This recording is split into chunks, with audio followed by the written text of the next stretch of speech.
राजधानी में एक मैं तो ये धर्म में पढ़ा है, किताबों में पढ़ा है, नैमिषारण आने से पहले यही चीज पढ़ी है मैंने। अत्याचार कौन कर रहा है सर इस समय? आपसे बेहतर कौन बता सकता है सर? कुछ नाम बताइए सर। ये मुझे मेरी जानकारी में नहीं है, अगर आपकी जानकारी में तो जरूर बताएं। सर इस स्थान की पवित्रता और इस स्थान के बारे में पौराणिक कहानियां यही हैं। अगर ये मैं गलत कह रहा हूँ तो आप बता दो। बयान आया हुआ। देखिए दुख इस बात का है कि पुलिस को चोर कहा जा रहा है। आज मैं आपके आने से पहले जब मैंने खबरें पढ़ी और उठाई, देखी, और सोशल मीडिया पे जो सबसे पहली तस्वीर आई वो यही तस्वीर दिखा रही थी कि पुलिस चोर है और पुलिस पकड़ी गई। ये अलग बात है कि पुलिस ने पकड़ा, लेकिन 50 किलो चांदी पकड़ी गई चोरी की और बरामद किसके हुई? एक पुलिस वाले के घर पर। ये कैसा स्टेट बना दिया सर? इस प्रदेश में क्या हो रहा है? जेल में हत्या, फिर जेल में हत्या, कचहरी में हत्या और प्रेस के सामने हत्या। कोई प्रेस बन करके आ रहा है वो हत्या कर रहा है, कोई वकील बन करके आ रहा है वो हत्या कर रहा है। क्या यही उत्तर प्रदेश का लॉ एंड ऑर्डर है? और फिर अगर हम एनसीआरबी के आंकड़े देखें, सबसे ज्यादा करप्ट, और वो भी सरकार का विभाग कह रहा है, सरकार के विभाग ने आकलन किया कि उनका विभाग सबसे ज्यादा करप्ट कौन सा है। तो पता विभाग सरकार बता रही है कि सबसे ज्यादा करप्ट विभाग अगर कोई है तो पुलिस। आखिरकार किसने ये बना दिया पुलिस को ऐसा? इसकी जिम्मेदार अगर कोई है तो वो भारतीय जनता पार्टी और भारतीय जनता पार्टी के लोग हैं। और आपके सामने मैं कहता हूँ, क्या डिप्टी सीएम आपके जवाबों को देने से नहीं भाग रहे? क्या डिप्टी सीएम कानून व्यवस्था पे भैया भैया कह करके नहीं भाग रहे? सोचिए ये हालत है। और जिस इन्वेस्टमेंट को लाने का वादा किया था, क्या वो इन्वेस्टमेंट आ गया? हमारे पास बगल में रामपाल जी हैं, दूसरी तरफ हमारे दूसरे गुप्ता जी, अनूप गुप्ता, दोनों विधायक रहे। नैमिषारण में जो विकास आपको दिखाई दे रहा है, क्या इन लोगों के सहयोग के बिना संभव था? यहाँ पे बिजली हो, सड़क हो, पुल हो, इन मंदिरों का जीर्णोद्धार हो। आप किसी पंडित जी से पूछ लीजिए, किसी मंदिर के पुजारी से। टाउन एरिया कितने इंजन चाहिए इनको? सब इंजन। उसके बाद जनता क्या मिला? जनता को चरम सीमा पर बेरोजगारी। हमारे मुख्यमंत्री जी कहते हैं 100 में 4 बेरोजगार हैं। क्या ये सच्चाई है? 100 में 4 बेरोजगार हैं। डीजल, पेट्रोल, चीनी, खाने का सामान, दालें, रिफाइंड तेल, लाल वाला गैस सिलेंडर, कितना महंगाई है। क्या महंगाई का जवाब है इनके पास? इस बार भारतीय जनता पार्टी का 80 की 80 सीटों पर सफाया होने जा रहा है। डिप्टी सीएम का बयान आया हुआ है, अभी वो कह रहे हैं कि अखिलेश यादव की जो राजनीति है वो बचकानी राजनीति है। नहीं, वो आप ये स्पष्ट करिए, ये रणनीति है बीजेपी की कि कोई भी हमें जवाब देगा तो उनका पिछड़ा डिप्टी सीएम आएगा। तो हम भी अब तय कर रहे हैं इस मंदिर के सामने, वो पिछड़े जो डिप्टी सीएम हैं उनके लिए 5 पिछड़े नेता लगाएंगे जो उनका जवाब देंगे। 2024 में वो आपको चुनौती तो नहीं मान रहे? कौन चुनौती नहीं मान रहा? तो घबराए क्यों घूम रहे? उनके टिफिन खुले नहीं, हमारे कार्यकर्ता सड़कों पर है। यूपी से कितनी सीटें रहेगी लोकसभा की? उनके टिफिन खुले नहीं। यूपी से लोकसभा गठबंधन को लेकर कोई स्पष्ट आपकी तरफ से अभी तक बात नहीं आ पाई है। किस बात को लेकर? गठबंधन लड़ेगा कि समाजवादी पार्टी जिन दलों के साथ अभी गठबंधन है उन दलों के साथ जाएंगे।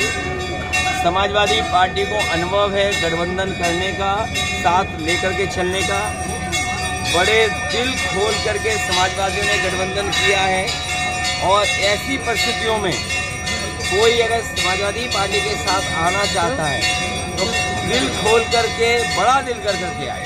सर अभी आम आदमी पार्टी का केजरीवाल से आपकी बैठक हुई है, चर्चा है कि समाजवादी सपा जो है वो आपकी हो गई है या आप सपा की हो गई है? गाँव पर करनी भाई, ये दिल्ली का बड़ा सवाल है कि जो अधिकार दिल्ली सरकार को थे उनको छीना जा रहा है। और तब जब सुप्रीम कोर्ट का फैसला आ गया और जो ऑर्डिनेंस लाया गया है, इससे ज्यादा लोकतंत्र में किसी ने फैसला नहीं लिया होगा। अनडेमोक्रेटिक है और लोकतंत्र को खत्म करने वाला ऑर्डिनेंस है, उसके खिलाफ हम लोग अब एक साथ खड़े होंगे।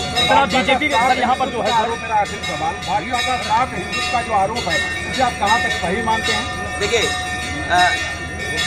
धर्म के बारे में इतना ही है कि कोई बहस नहीं है और भाजपा को भी ये स्वीकार करना चाहिए, धर्म पे कोई बहस नहीं है। ये हमारा फील्ड नहीं है, ये उनका फील्ड है।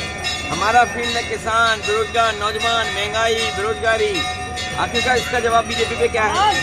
क्या होता है सॉफ्ट, हार्ड, रॉक? ये क्या नई भाषा है?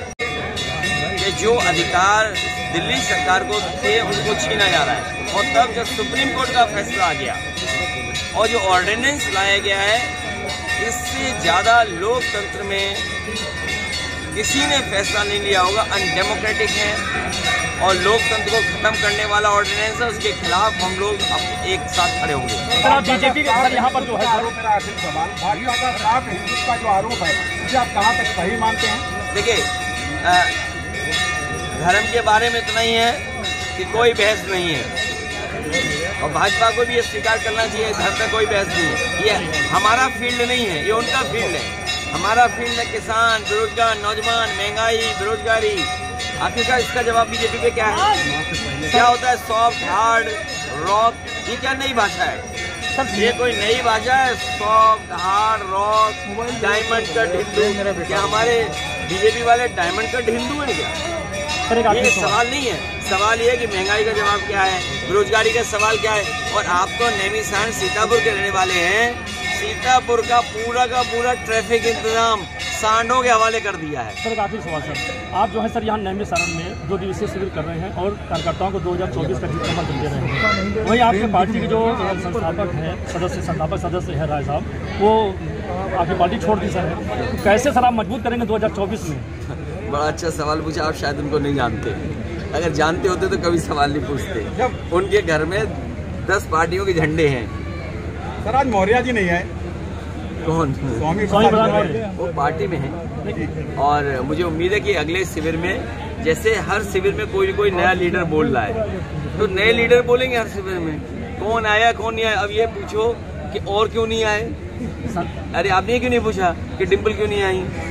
डिम्पल जी की बात अलग है। संतों से कहीं घबरा तो नहीं गए? पूछा संतों से कहीं घबरा तो नहीं गए जिस प्रकार से उन्होंने जनमानस पे बयान दिया था सर? आप यहाँ जितने संत हैं, आप संतों से पूछ लो ये बिजली किसने की, बताइए रामपाल जी। 24 घंटे की बिजली किसने की? आप बताओ। चलो तुम भगवान के दरबार में हो, आप भगवान के दरबार में हो, आप सच बोलिए, क्या बिजली समाजवादियों ने दी कि नहीं दी? नहीं, बिजली अभी भी 24 घंटे आ रही है। नहीं तो किसने दी थी? नहीं, अभी भी आ रही है। किसने दी थी? हम ये क्यों कहें 24 घंटे अभी भी आ रही है? तुम्हें इस भगवान के दरबार में, और अगर दरबार में सच नहीं बोलोगे तो पाप पड़े। थैंक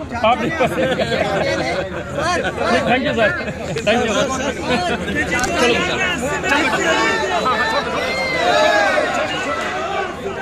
आराम से बेटा, चढ़ा बेटा, चढ़ा। अरे ना उठी दो, चढ़ा बेटा। Samajwadi party sir,